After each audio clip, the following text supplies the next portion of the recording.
Double engine की Bharatiya Janata party की सरकार अपने अन्नदाता किसानों के जीवन में व्यापक परिवर्तन करने के लिए पूरी प्रतिबद्धता के साथ कार्य कर रही है।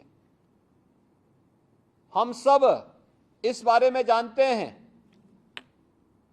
कि जब भारतीय जनता पार्टी या भारतीय जनसंघ सत्ता से कोसों दूर था, तब पंडित दीनदयाल उपाध्याय जी ने इस देश को एक नया अर्थशास्त्र दिया था और वह अर्थशास्त्र उन्होंने बहुत अच्छी सरल परिभाषा की थी। उन्होंने कहा था कि किसी भी देश की अर्थव्यवस्था का मानक का जो कसौटी होती है वह आर्थिक रूप से संपन्न लोगों से नहीं बल्कि सबसे निचले पायदान पर बैठे हुए व्यक्ति की आर्थिक स्थिति को देख करके हम उस देश की अर्थव्यवस्था का अंदाजा लगा सकते हैं। और उसी में उन्होंने अंत्योदय की एक नई परिकल्पना की थी, जिस पर एक अंतिम पायदान पर बैठे हुए व्यक्ति के जीवन में व्यापक परिवर्तन करने का एक संकल्प था, जिसमें हर खेत को पानी, हर हाथ को काम देने का एक संकल्प छुपा हुआ था। और यही तो पंडित जी की आज जो परिकल्पना थी उसी को साकार कर रही है। इस देश का ये सबसे बड़ा विधानमंडल एक नए इतिहास को बनाने की ओर अग्रसर हो रहा है। आजादी के 75 वर्ष के बाद आधी आबादी अपनी आवाज को इस सदन के माध्यम से प्रदेश की 25 करोड़ जनता तक तो पहुंचेगा ही, साथ ही साथ प्रदेश की समस्याओं को लेकर के, उपलब्धियों को लेकर के और अन्य समसामयिक महत्वपूर्ण मुद्दों को इस सदन में उन्हें रखने का एक अवसर प्राप्त होगा। मैं इसके लिए सभी बहनों को हृदय से बधाई देता हूं, उनका अभिनंदन करता हूं। मुझे महर्षि वेदव्यास की पंक्तियां याद आती हैं जो उन्होंने नारी शक्ति के बारे में कहा है, खासतौर पर मातृशक्ति के बारे में, कि नास्ति मातृ समा छाया, नास्ति मातृ समा गति, नास्ति मातृ समम त्राण, नास्ति मातृ समा प्रिया।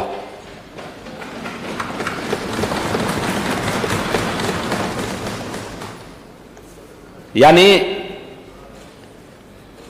मां के समान कोई छाया नहीं है, मां के समान कोई सहारा भी नहीं है, मां के समान कोई रक्षक नहीं है और मां के समान कोई प्रिय भी नहीं होता है। और मुझे लगता है कि मातृशक्ति के प्रति अगर ये भाव हर नागरिक के मन में आ जाए तो मुझे लगता है कि कुछ भी असंभव नहीं है। हर घर शौचालय स्वच्छ भारत मिशन के अंतर्गत बने, प्रदेश के अंदर 2 करोड़ 61 लाख परिवारों के पास बने। यह स्वच्छता का अभियान तो था ही, लेकिन नारी गरिमा का भी यह एक अभियान था और इसके लिए हम प्रधानमंत्री मोदी जी के आभारी हैं कि उन्होंने इसे एक मिशन मोड के साथ जोड़ करके इसे सफलता की नई ऊंचाइयों तक पहुंचाया है। 1 करोड़ 67 लाख से अधिक परिवारों को प्रदेश में उज्ज्वला योजना के अंतर्गत रसोई गैस के सिलेंडर उपलब्ध कराए गए। यह भी महिला सशक्तिकरण की दिशा में उठाया गया कदम का ही हिस्सा है, क्योंकि उन लोगों को अब तक उन्होंने कभी ईंधन देखा ही नहीं था। बरसात होती थी, लकड़ी भीगी हुई है, घर में भोजन नहीं बन पाता था। 45 लाख से अधिक परिवारों को जो एक एक घर मिला है, यह भी महिला सशक्तिकरण की दिशा में बढ़ाया गया कदम है, क्योंकि एक महिला किन स्थितियों में अपने बच्चों को टपकती हुई झोपड़ी के नीचे रखने के लिए मजबूर होती थी, आज जब उसे पक्का मकान मिला है तो उसके चेहरे की खुशी देखने लायक बनती है। ऐसे ही परंपरागत रूप से जहां पर जो व्यक्ति जहां पर अपना मकान बनाया है, झोपड़ी रखा हुआ है, प्रधानमंत्री स्वामित्व योजना के माध्यम से उन्हें उस जमीन का मालिकाना हक दिलाने की कार्रवाई पीएम स्वामित्व योजना के माध्यम से मिल रहा है। अब तक हम लोग 40 लाख से अधिक ऐसे परिवारों को इस सुविधा का लाभ उपलब्ध करवा चुके हैं उत्तर प्रदेश के अंदर, और 8,000 से ड्रोन लगा करके हर एक ग्राम पंचायत को सर्वे करने, ग्राम पंचायत की खुली बैठक के माध्यम से फिर उन लोगों को इस अभियान के हिस्से बनाने की कार्रवाई भी चल रही है। पीएम स्वनिधि के अंतर्गत भी स्ट्रीट वेंडर, ठेला, खोमचा, रेहड़ी रखने वाली ऐसी 2 लाख से अधिक महिलाओं को इस योजना का लाभ देकर के आर्थिक स्वावलंबन की ओर अग्रसर करने का कार्य हुआ है। अन्य अनेक ऐसी योजनाएं हैं जिन योजनाओं के बारे में हम चर्चा करें।